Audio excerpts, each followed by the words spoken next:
এটা? আপনাকে দেখে তো আমি চিনতেই পারিনি। আপনি কি কানাডাতে লুঙ্গি পরেন নাকি? না না, this is the first time. আমি আসলে লুঙ্গি পরতে পারি না, চাচা এনে দিল। আরে আমি পরাই দিছি। দাদি আসি, আমার জন্য দোয়া করবেন। এসো ভাই, ভালো থাকবেন আপনি। একদিনে মনটা খারাপ করে দিয়ে গেলে, আবার এসো। ফিয়ামানিল্লাহ।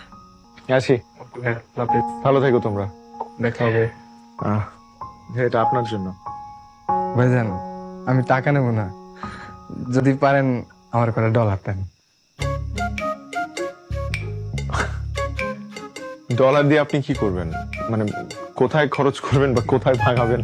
কোথাও ভাঙাবো না, খরচও করবো না, নিজের কাছে যত্ন সহকারে রেখে দেবো।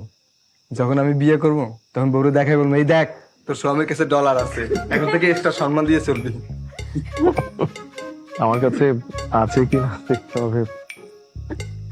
You are in luck. কিছু ডলার ছিল। ভাইজান, আমিও টাকা নিব না, আমিও ডলার নিব। এই নেন। ছেলেটাকে কিন্তু আমার খুব পছন্দ হয়েছে। আমার মন বলছে ওর মনটা তো দাদার মতো অনেক বিশাল, সুন্দর। ও তোকে অনেক ভালোবাসবে রে, তোর দাদা যেমন আমাকে ভালোবাসতো সেই রকম। দেরি করিস না, বোকামিও করিস না, ওকে বিয়ে করে ফেল। যা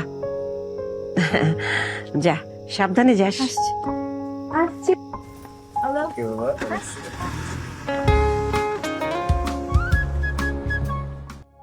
আপনার সমস্যা কি? আপনি বিদায় না নিয়ে চোরের মতো নামলেন কেন? আপনি বাচ্চাদের মতো ঘুমাচ্ছিলেন।